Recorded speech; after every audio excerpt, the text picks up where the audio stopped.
તો આજના ખાસ ડીપ ડાઇવ સેશનમાં યુનિવર્સિટી કક્ષાના કોમ્પ્યુટર સાયન્સ અને આઈટીના તમામ વિદ્યાર્થીઓનું સ્વાગત છે. હા, અને જુઓ, આજના આ સેશનમાં આપણે યુનિટ 1 નેટવર્ક સિક્યોરિટીનો સંપૂર્ણ અને બહુ જ ઊંડાણપૂર્વક અભ્યાસ કરવાના છે.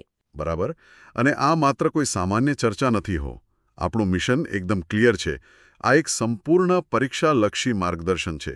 એટલે આપણે દરેક વ્યાખ્યા, ઉદાહરણો અને ખાસ તો એક્ઝામ પોઈન્ટ્સ કવર કરીશું. એક્ઝેક્ટલી.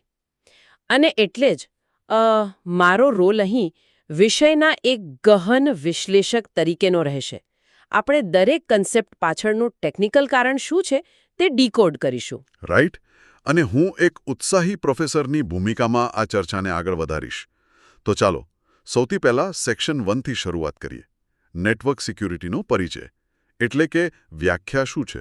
જો વ્યાખ્યાની વાત કરીએ ને, તો નેટવર્ક સિક્યોરિટી એટલે માત્ર કોઈ સોફ્ટવેર ઇન્સ્ટોલ કરવું એવું નથી.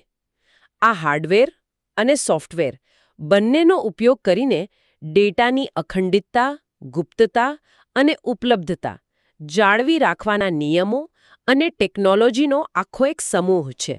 હા, આને આપણે પેલા ઘરની એનોલોજીથી સમજી શકીએ. મતલબ કોમ્પ્યુટર નેટવર્કને એક ભૌતિક ઘર સાથે સરખાવો. ઘર એટલે આપણું નેટવર્ક. અંદર જે દાગીના કે પૈસા પડ્યા છે તે આપણો ડેટા છે. બરાબર.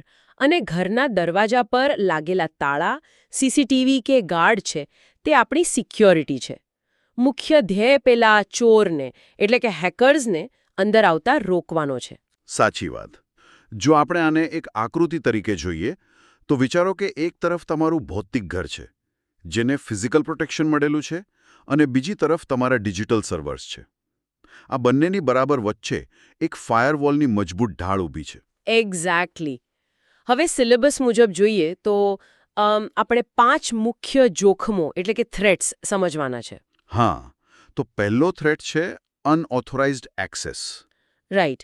આ એટલે ખુલ્લા દરવાજેથી કોઈ અજાણી વ્યક્તિનું ઘરમાં આવવું, તમારી પરવાનગી વગર સિસ્ટમમાં ઘૂસણખોરી કરવી. બરાબર. અને બીજો છે મિસયુઝ અથવા દુરુપયોગ. હા, આમાં બહારનો કોઈ વ્યક્તિ નથી, પણ કંપનીનો જ કર્મચારી ઓફિસના પીસી પર ખોટા કામ કરે અથવા ડેટા ડાઉનલોડ કરે, તેને મિસયુઝ કહેવાય. અને ચોથો થ્રેટ છે ડિસ્ટ્રક્શન. સાચું. આમાં વાયરસ દ્વારા આખો ડેટા જ ભૂંસી નાખવામાં આવે છે, બધું જ ડિલીટ. અને પાંચમો છે સાયબર એટેક્સ. હા, જે આજે બહુ કોમન છે. કોઈ બેંકના કોમ્પ્યુટર લોક કરીને ખંડણી માંગવી, જેને આપણે રેન્સમવેર કહીએ છીએ. તમે પેલી આકૃતિ વિચારી શકો જેમાં હેકર ડેટાબેઝમાં ઘૂસવાનો પ્રયાસ કરે છે અને સ્ક્રીન પર મોટું લાલ બોર્ડ દેખાય છે, એક્સેસ ડિનાઇડ. રાઈટ. પણ સવાલ એ થાય કે આ સિક્યોરિટી આટલી બધી જરૂરી કેમ છે? જુઓ, આપણા રોજિંદા ઉપયોગને જ લો ને. આપણે જીપે વાપરીએ છીએ, એમેઝોન પર શોપિંગ કરીએ છીએ. ડેટા એ હવે નવું સોનું છે. શાળાઓ હોય કે મલ્ટીનેશનલ કંપનીઓ, ડેટા સૌથી કિંમતી છે. બરાબર. અને હેકર્સના ઓટોમેટિક બોટ્સ 24 કલાક આ નેટવર્ક્સમાં નબળાઈઓ શોધતા જ હોય છે. હા, જો સિક્યોરિટી ના હોય તો વિચારો કેવા પરિણામો આવે. ડેટા ચોરાઈ જાય, સર્વર ક્રેશ થાય, કરોડોનું આર્થિક નુકસાન થાય. પેલી વિઝ્યુઅલ આકૃતિ યાદ કરો, જેમાં સિક્યોરિટી વિના ચોરાયેલા પૈસા, લીક થયેલા પાસવર્ડ અને આગ લાગેલા સર્વર ક્રેશ દર્શાવ્યા છે. બિલકુલ. તો વિદ્યાર્થીઓ ધ્યાન આપે. અહીં એક બહુ મોટો એક્ઝામ પોઈન્ટ આવે છે. વ્યાખ્યાના કીવર્ડ્સ એટલે કે રૂલ્સ, ટેકનોલોજીઝ અને પ્રોસેસીસ તથા આ 5 થ્રેટ્સના નામ તમારે ખાસ યાદ રાખવા. ચોક્કસ. તો ચાલો સેક્શન 1નું ઝડપી રિવિઝન કરી લઈએ. આપણે ઘરની એનાલોજી જોઈ, 5 થ્રેટ્સ જોયા, જેવા કે એક્સેસ, મિસયુઝ, મોડિફિકેશન, ડિસ્ટ્રક્શન અને સાયબર એટેક્સ. અને સિક્યોરિટી કેમ જરૂરી છે તે સમજ્યા. સરસ. હવે આગળ વધીએ સેક્શન 2 તરફ. નેટવર્ક સિક્યોરિટીના પાયાના સિદ્ધાંતો એટલે કે બેઝિક્સ. આ ડિજિટલ ફોર્ટ્રેસનો કન્સેપ્ટ શું છે? ડિજિટલ ફોર્ટ્રેસ એટલે કે ડિજિટલ કિલ્લો. આ કોઈ એક વખતનું કામ નથી, પણ સતત ચાલતી પ્રક્રિયા છે. આમાં 2 વસ્તુ આવે, પ્રિવેન્ટિંગ અને ડિટેક્ટિંગ. એટલે કે અટકાવવું અને શોધવું.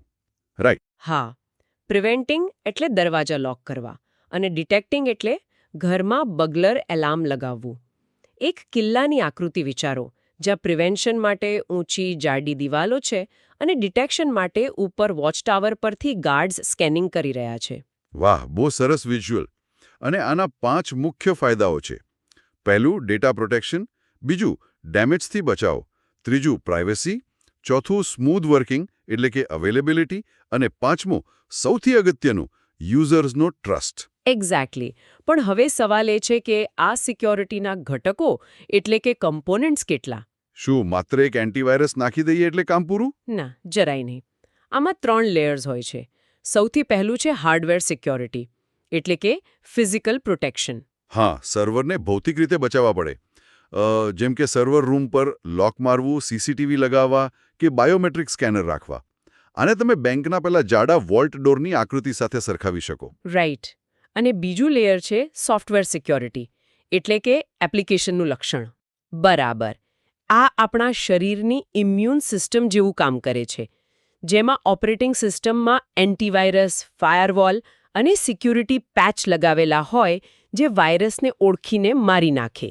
અને ત્રીજું લેયર છે નેટવર્ક સિક્યોરિટી એટલે કે ડેટા જ્યારે ટ્રાન્ઝિટમાં હોય, એક ડિવાઇસથી બીજા ડિવાઇસમાં જતો હોય ત્યારે રક્ષણ આપવું. હા, આને આપણે આર્મર્ડ ટ્રક એટલે કે બખ્તરબંધ ગાડીની એનાલોજીથી સમજી શકીએ. રસ્તામાં કોઈ ડેટા ચોરી ન જાય એટલે એન્ક્રિપ્શન, VPN અને HTTPSનો ઉપયોગ થાય છે. વિદ્યાર્થીઓ, અહીં ફરીથી એક એક્ઝામ પોઈન્ટ આવે છે. આ ત્રણેય લેયર્સનું સમરી ટેબલ અને પ્રેક્ટિસ પ્રશ્નો ખાસ જોવા. દાખલા તરીકે, પરીક્ષામાં પૂછાય કે બાયોમેટ્રિક શેમાં આવે? તો જવાબ છે હાર્ડવેર સિક્યોરિટી. અને સ્ટીલ બોક્સ કે આર્મર્ડ ટ્રક, તો એ નેટવર્ક સિક્યોરિટીનું એન્ક્રિપ્શન છે. સાચું. તો ચાલો ક્વિક રિવિઝન કરીએ. આપણે પ્રિવેન્શન અને ડિટેક્શનની વાત કરી અને 3 લેયર્સ જોયા: હાર્ડવેર, સોફ્ટવેર અને નેટવર્ક. બરાબર. હવે જઈએ સેક્શન 3 પર, goals of network security. The CIA tried. આ તો સિક્યોરિટીના 3 મુખ્ય સ્તંભ છે. હા, અને જો આમાંથી એક પણ સ્તંભ તૂટે તો આખી સિક્યોરિટી ફેલ ગણાય. પહેલો સ્તંભ છે C એટલે કોન્ફિડેન્શિયાલિટી, મતલબ ગુપ્તતા. એટલે કે માત્ર અધિકૃત વ્યક્તિ જ ડેટા જોઈ શકે, રાઈટ? બિલકુલ. આને એક સીલબંધ કવરના ઉદાહરણથી સમજો. અથવા તો આપણે ATMમાં પિન નાખીએ ત્યારે જે સ્ટાર્સ દેખાય છે તે ગુપ્તતા છે. આ આપણે એન્ક્રિપ્શન અને 2 ફેક્ટર ઓથેન્ટિકેશનથી પ્રાપ્ત કરીએ છીએ. રાઈટ. અને બીજો સ્તંભ છે I એટલે ઇન્ટેગ્રિટી, અખંડિતતા. હા, ડેટા સચોટ હોવો જોઈએ અને રસ્તામાં મોડિફાઈ થયા વગરનો હોવો જોઈએ. આનું ઉદાહરણ બેંકનું ચેક છે. આપણે કોઈને 100 રૂપિયાનું ચેક આપીએ અને તે પાછળ મીંડું લગાવીને 1000 કરી નાખે, તો એ ઇન્ટેગ્રિટીનો ભંગ છે. એક્ઝેક્ટલી. અને ડિજિટલ દુનિયામાં આ અટકાવવા હેશિંગ અને ડિજિટલ સિગ્નેચર્સ વપરાય છે. આકૃતિમાં વિચારો કે એક તરફ મૂળ સર્ટિફિકેટ છે અને બીજી તરફ હેકર દ્વારા ટેમ્પર કરાયેલું 0 માર્ક્સવાળું સર્ટિફિકેટ છે. અને ત્રીજો સ્તંભ છે A એટલે અવેલેબિલિટી, ઉપલબ્ધતા. આ અધિકૃત યુઝરને જ્યારે જરૂર હોય ત્યારે ડેટા મળવો જ જોઈએ. જો બેંકનું ATM મશીન જ આઉટ ઓફ સર્વિસ હોય તો તમારા પૈસા હોવા છતાં કોઈ કામના નથી. હા, DDoS અટેક કે પાવર ફેલિયરમાં આવું થાય છે. અને આનું સોલ્યુશન છે બેકઅપ અને રિડન્ડન્ટ સર્વર રાખવા. વિઝ્યુઅલમાં તમે સિસ્ટમ ઓનલાઈન વિરુદ્ધ આગ લાગવાથી થયેલું સિસ્ટમ ફેલિયર જોઈ શકો છો. બરાબર. તો વિદ્યાર્થીઓ, અહીં એક્ઝામ પોઈન્ટ નોંધી લેજો. CIA ટ્રાયડનો સમરી ટેબલ એટલે કે સિક્રેસી, ટ્રસ્ટ અને અપટાઇમ પરીક્ષા માટે મોસ્ટ IMP છે. જો કોઈ ફાઇલ અડધી ડિલીટ થઈ જાય તો તે ઇન્ટિગ્રિટીનો ભંગ કહેવાય. રાઈટ. તો ક્વિક રિવિઝનમાં આપણે CIA એટલે કે કોન્ફિડેન્શિયાલિટી, ઇન્ટિગ્રિટી અને અવેલેબિલિટી સમજ્યા. હવે સેક્શન 4, સિક્યુરિટીના પડકારો. આ પડકારો એટલે હેકર્સ અને સિક્યુરિટી એક્સપર્ટ્સ વચ્ચે ચાલતી બિલાડી ઉંદરની રમત. આ રમત આટલી અઘરી કેમ છે તેના 7 કારણો છે. હા, તો પહેલું કારણ છે રેપિડ ઇન્ક્રીઝ ઇન અટેક્સ. એટલે કે હુમલાઓમાં સતત વધારો. આ ફ્લૂના વાયરસ જેવું છે, જે સતત મ્યુટેટ થયા કરે છે.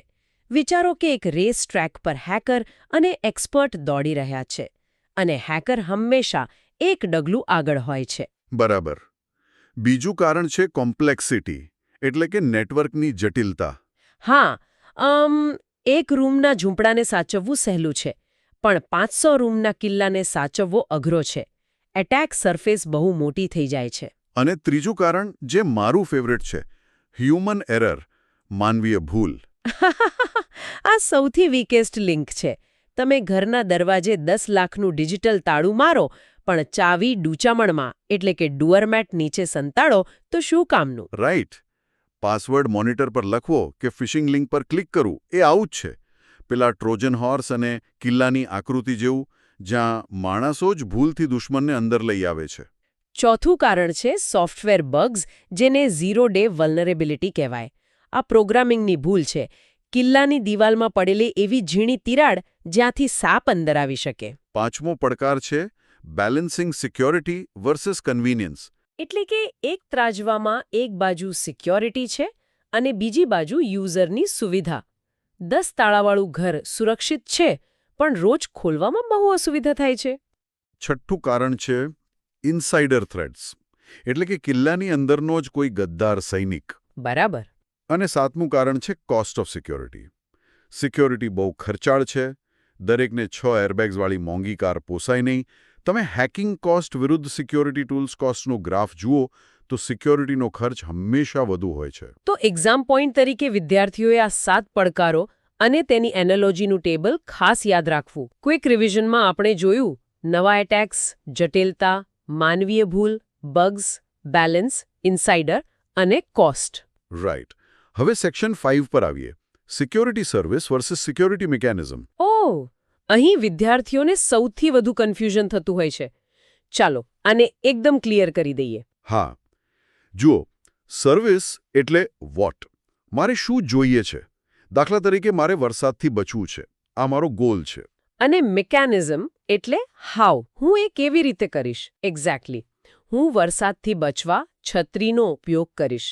એટલે વરસાદમાં છત્રી લઈને ઊભેલો માણસ એ આકૃતિ મગજમાં ફિટ કરી દો. તો ચાલો 5 મુખ્ય સિક્યોરિટી સર્વિસીસ એટલે કે આપણા ગોલ્સ જોઈએ. પહેલું છે ઓથેન્ટિકેશન, એટલે કે તમે કોણ છો, તમારું આઈડી કાર્ડ. બીજું એક્સેસ કંટ્રોલ, એટલે કે શું તમે અંદર આવી શકો છો? આ વીઆઈપી ગેસ્ટ લિસ્ટ જેવું છે. ત્રીજું કોન્ફિડેન્શિયાલિટી, એટલે કે ડેટા સિક્રેટ છે કે નહીં. ચોથું ઇન્ટેગ્રિટી, શું ડેટા સાચો છે?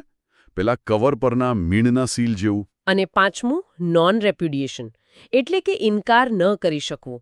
તમે સ્પીડ પોસ્ટની રિસિપ્ટ પર સહી કર્યા પછી ના પાડી શકો કે કવર નથી મળ્યો. બરાબર.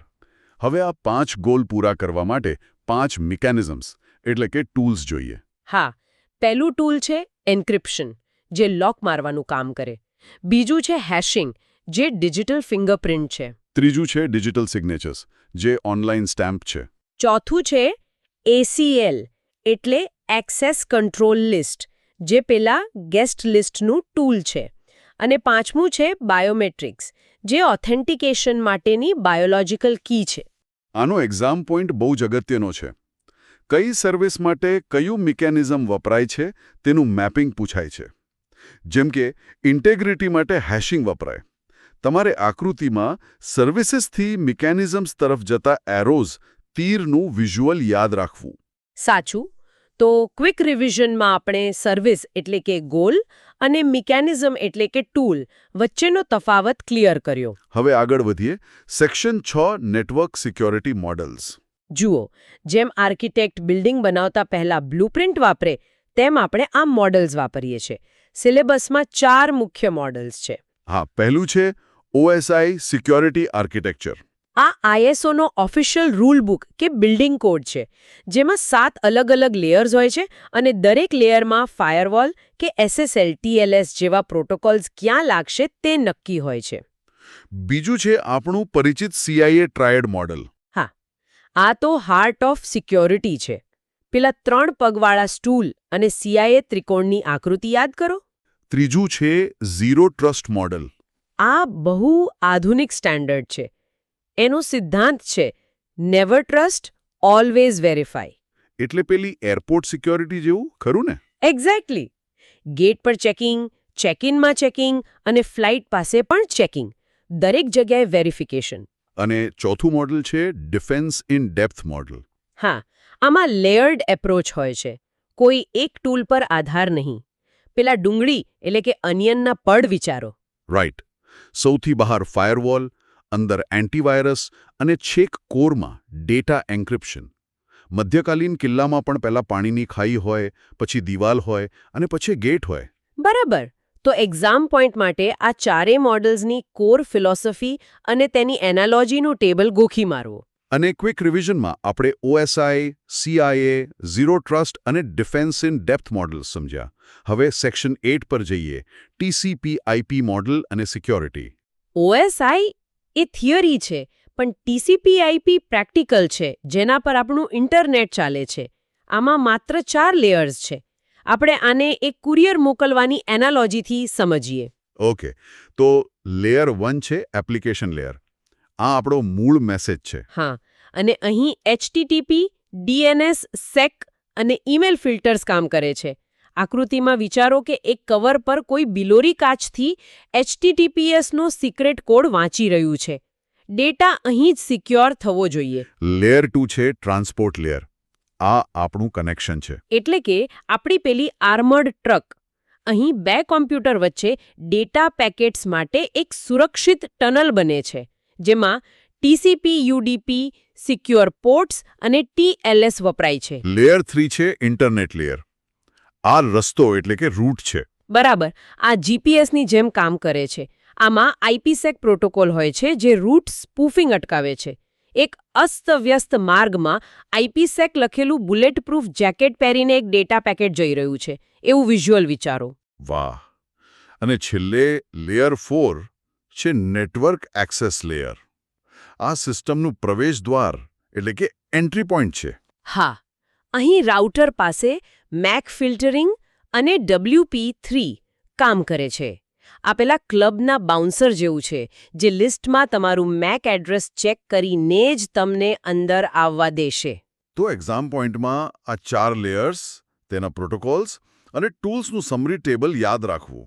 હા, ક્વિક રિવિઝનમાં આપણે એપ્લિકેશન, ટ્રાન્સપોર્ટ, ઇન્ટરનેટ અને નેટવર્ક એક્સેસ લેયર તથા તેના પ્રોટેક્શનનું રિવિઝન કર્યું. હવે આવી આપણા છેલ્લા થિયરી સેક્શન પર. સેક્શન 9 નેટવર્ક અટેક્સના પ્રકારો.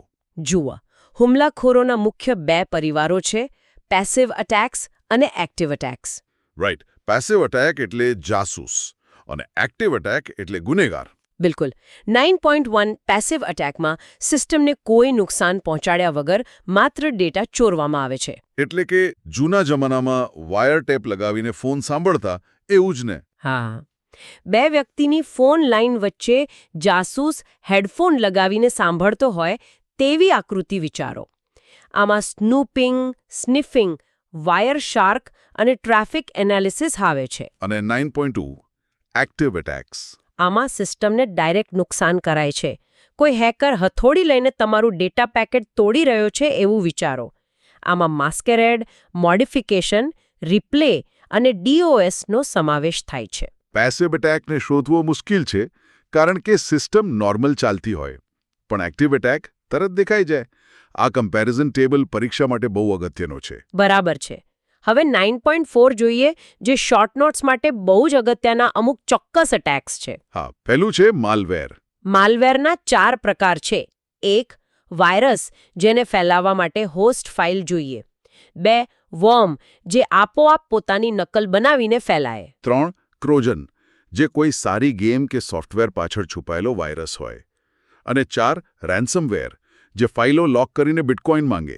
બિલકુલ. આ 4 માલવેરના ગ્રાફિક્સ મગજમાં ક્લિયર રાખવા. બીજો અટેક છે ફિશિંગ.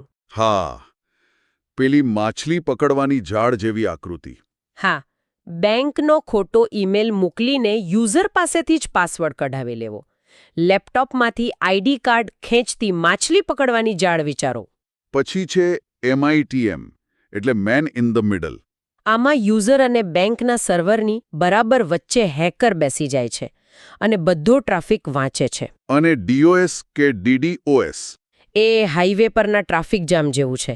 સર્વર પર 4 બાજુથી લાખો લાલ તીર આવે છે અને સર્વરમાં આગ લાગી જાય છે એવી આકૃતિ વિચારો. સર્વર ક્રેશ થઈ જાય છે. રાઈટ. અને છેલ્લે છે SQL ઇન્જેક્શન. આમાં લોગિન બોક્સમાં મેલિશિયસ કોડ નાખવામાં આવે છે.